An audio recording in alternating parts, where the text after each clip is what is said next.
listening to KTWR, utilizing DRM technology. We are broadcasting on the frequency of 15390 kHz in the 19-meter bands. This is KTWR, Agana, Guam, speaking hope to the world because hope knows no barriers.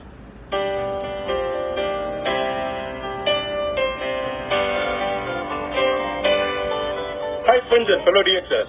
This is your favorite DX program, DXer's Diary, and I'm your friend and host, Arun Kumar Narsinghan from Chennai in India. We have been broadcasting this 5-minute weekly DX digest since January 2021 for the benefit of DXers, amateur radio operators across the world.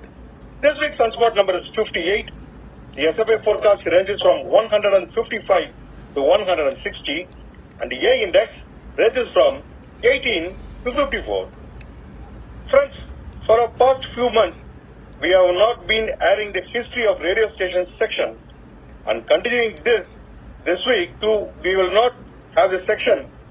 Instead, you will listen to the news from radio stations across the world. Radio Liberty's Russian service has suspended broadcasting in the medium wave frequency 1386 kHz from April 15, 2025.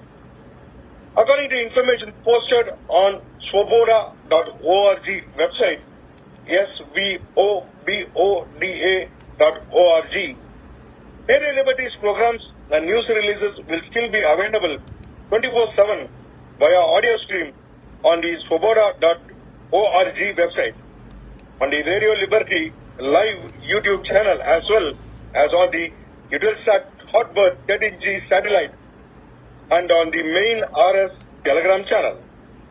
Listeners can find individual Svoboda radio programs and podcasts online, in particular on popular podcast platforms and in the Radio Liberty Podcast Studio Telegram channel.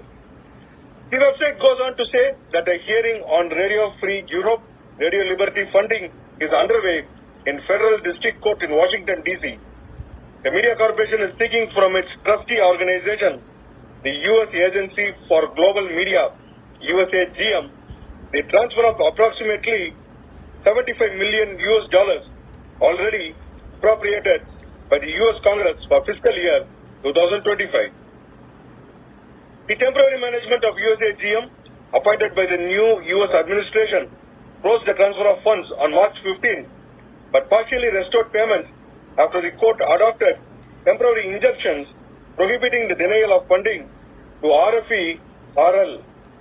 USAGM explains the delays in the transfer of funds by the ongoing campaign in the country to reduce government spending, the fight against ineffective spending of taxpayers' money.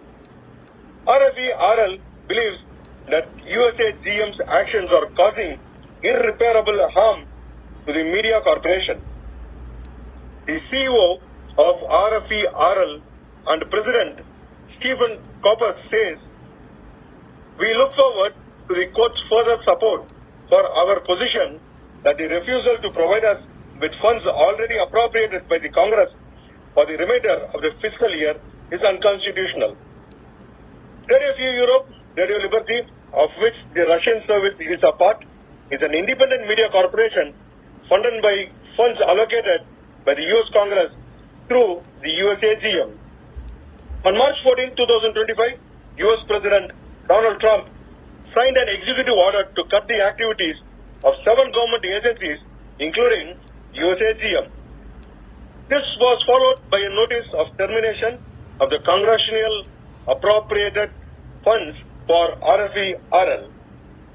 Radio Liberty's Russian service began broadcasting on shortwave in 1953.